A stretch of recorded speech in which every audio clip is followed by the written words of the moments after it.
Hi hello friends, ಹೇಗಿದ್ದೀರಾ? ಚೆನ್ನಾಗಿದ್ದೀರಿ ಅನ್ಕೊಂತೀನಿ.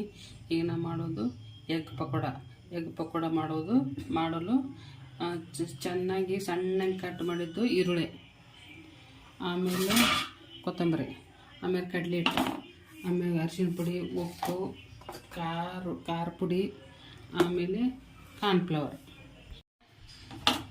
ಕಡಲೆ ಹಿಟ್ಟು ಮತ್ತು ಕಾರ್ನ್ಫ್ಲವರ್ ಹಾಕಿ ಈರುಳ್ಳಿ ಒಳಗೆ ಎಲ್ಲ ಇದನ್ನು ಮಿಕ್ಸ್ ಮಾಡ್ಕೋಬೇಕು. ಫಸ್ಟ್ ಒಂದು ಸ್ವಲ್ಪ ರುಚಿಗೆ ತಕ್ಕಷ್ಟು ಉಪ್ಪು, ಆಮೇಲೆ ಒಂದು ಸ್ವಲ್ಪ ಖಾರ ಪುಡಿ ಒಂದು ಸ್ವಲ್ಪ ಹಾಕ್ತೀನಿ, ಆಮೇಲೆ ಒಂದು ಸ್ವಲ್ಪ ಕೊತ್ತಂಬರಿ, ಇದಕ್ಕೆ ಒಂದು ಸ್ವಲ್ಪ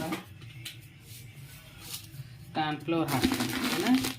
ಚೆನ್ನಾಗಿ ನೀರು ಹಾಕಿ ಕಲಿಸಿ ಇವಾಗ ಇದನ್ನು ಹಿಂಗೆ ಹಾಕಿ ಈ ಹಿಟ್ಟೊಳಗೆ ಅರ್ಧ ತಟ್ಟಿ ಹಾಕಿ ಹಿಂಗೆ ಹಚ್ಚಿ ಎಣ್ಣೆ ಒಳಗೆ ಬಿಡೋದು.